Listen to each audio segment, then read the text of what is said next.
Momento de reflexão. A nossa reflexão de hoje terá como tema: a responsabilidade é pessoal.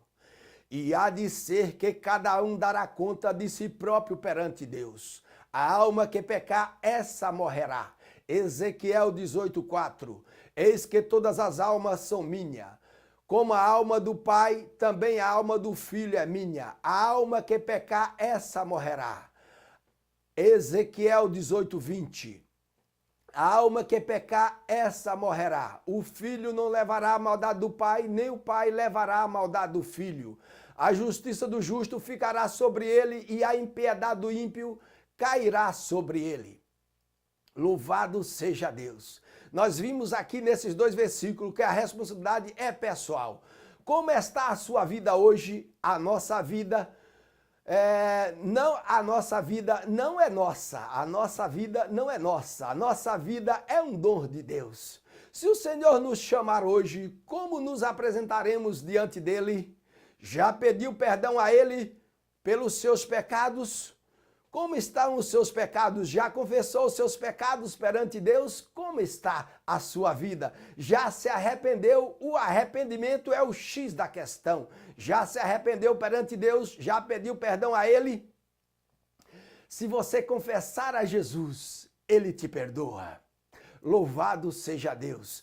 Em 1 João 1:9 diz o seguinte: se confessarmos os nossos pecados, Ele é fiel e justo para nos purificar, para nos perdoar os pecados e nos purificar de toda injustiça. Se confessarmos os nossos pecados, Ele é fiel e justo para nos perdoar os pecados e nos purificar de toda injustiça. Como está a sua vida? Já pediu perdão a Jesus? Olha que Deus bateu o martelo e condenou a todos os homens. Nós somos dignos de morte. Você, somos dignos de morte. Perante a lei de Deus, todo homem é pecador. Ninguém tem justiça própria perante Deus. As nossas justiças são como trapo de imundície perante Deus. Não temos justiça perante Deus. A nossa justiça é como trapo de imundície perante Deus. Somos dignos de morte. Deus bateu o martelo e todos os homens foram condenados. Perante a lei de Deus, todos estão condenados porque todos são pecadores. A alma que pecar, esta morrerá. É o que diz a palavra de Deus. Isso não está falando da morte natural, está falando de uma morte eterna, de uma separação total de Deus, de nunca mais poder ir à presença de Deus. O homem é eterno e ele viverá eternamente, ou com Deus ou sem Deus, ele viverá eternamente. Se for para Deus, vai viver em gozo, em paz e alegria, mas se for condenado, viverá para sempre na prisão eterna de sofrimento, de chama de fogo ardente, de sofrimento, o lugar que a Bíblia classifica como Sheol, como inferno, como lago de fogo. Esse lugar é lugar de tormento e de sofrimento. Quando o homem for julgado e condenado e lançado no lago de fogo, permanecerá em sofrimento eternamente. Jesus veio para te dar vida. A alma que pecar, esta morrerá. Então, se você acha que pode ir à presença de Deus pelos seus próprios atos de justiça, está enganado.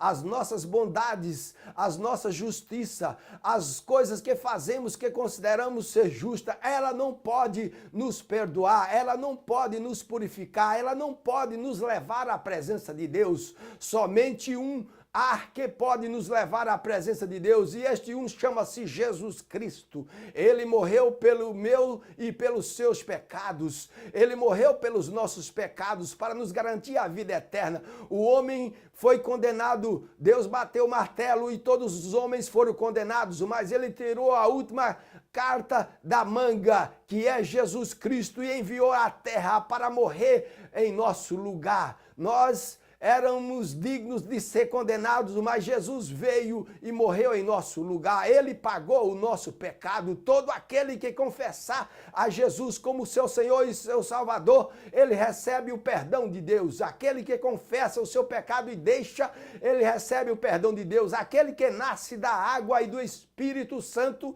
ele recebe o perdão de Deus. Aquele que observa a palavra de Deus, o que Jesus manda na sua palavra, ele recebe o perdão de Deus. Jesus veio para nos dar vida e vida com abundância. Ele morreu para purificar os nossos pecados.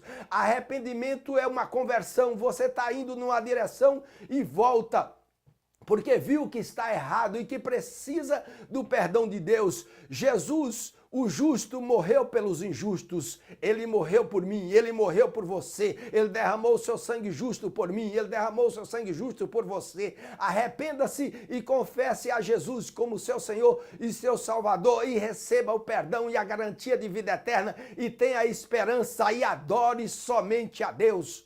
O homem nasceu para adorar somente a Deus, não nasceu para adorar a pedra, a pau, a Pedro, a Maria e João. O homem nasceu para adorar a Deus. Ao Senhor somente adorarás e só a Ele prestará culto. Foi o que Jesus falou lá em Mateus, no capítulo 4, no momento da tentação lá com o diabo. O diabo virou para Jesus e disse: se tu se prostrar e me adorar, tudo isso te darei, a mim foi dado e eu darei a quem quiser. E Jesus disse: vai-te, Satanás, porque está escrito: ao Senhor teu Deus adorarás e só a Ele prestará culto, só a Ele servirás. Você deve servir somente a Deus. Seja preenchido o seu coração por Deus, porque Jesus morreu para te garantir a vida eterna. Tenha esperança. Jesus é a nossa esperança, Jesus é a nossa garantia. Jesus morreu por mim, Jesus morreu por você. Que Deus possa te iluminar, te dar sabedoria, te dar fé, te dar coragem para abandonar o mundo e viver para Cristo, viver para a glória de Deus. Jesus te ama e eu também, por isso estou fazendo essa mensagem para que você tenha luz na pessoa de Cristo Jesus. Que Deus nos ampare e nos abençoe para compreender a grandiosidade da pessoa de Jesus Cristo, Senhor. Amém.